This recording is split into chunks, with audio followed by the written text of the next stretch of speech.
Week 14, Cousins was brought in to win games like this. We always talk about how they backed up the Brinks truck. Yeah. And Trubisky has a lot to prove, I think, in this league for these Bears. This is a really tough question. Okay.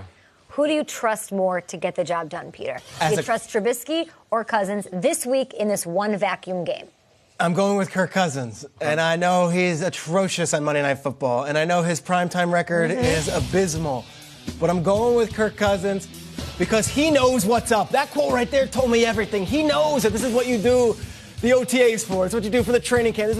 And he's been through these wars before. Furthermore, his team went to the NFC Conference game last season. They have been through big games. They have done it.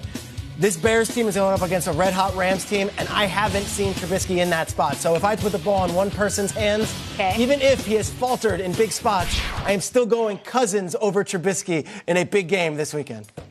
I love Kirk Cousins, one of my favorite players in the league, and I'm going with Mitch Trubisky. I can't get the college football playoff out of my head. It's all that you see on Twitter and radios, who should be in, who shouldn't be in. This is very simple. This year, Mitchell Trubisky has beaten the Seahawks on national television. He's beaten the Vikings on national television. Kirk Cousins, he beat the Jets. He beat the Cardinals. He beat the Packers, who lost to the Cardinals. This is really that simple. There is not a quality win.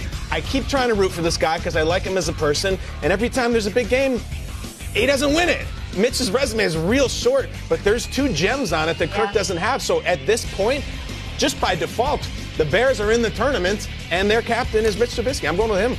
I don't want to be this guy, but I have to be, and I have to be honest. I'd say neither. I'm looking at Mitchell Trubisky and the pressure of keeping up with the Rams offense. As a quarterback, you're going to have to think about that. Is my coordinator, is my head coach, will he call the right plays? Am I going to be able to deliver the ball and keep up with the Rams offense? And then you're facing against the Rams defense, who might have given up a lot of points to the Chiefs, but they fly around. And they got that one dude named Aaron Donald, who's absolutely fantastic at rushing the quarterback, anchored by everybody else behind Bears have any pass rushers? Yeah, of course they do. Of course they do. But I'm talking about Mitchell Trubisky worried about Aaron Donald specifically. He's been out 2 weeks. In his cast. He's been out 2 weeks, of course. And then on the flip side, Kirk Cousins, you mentioned it. You say, well, you're talking in your answer, and you're answering yourself in your answer, saying, well, I know he knows what time doesn't have these moments. He knows what time it is. Last week, he plays outdoors up against Tom Brady, and he doesn't look good. This week, he plays outdoors up against one of the best quarterbacks in Russell Wilson. And I'm going to say it, I don't believe he's going to look good. You're only as good as your last game. It's like a game of Madden. And I feel like his last game is a reminder why outdoor conditions up against top-tier quarterback play, he doesn't play well.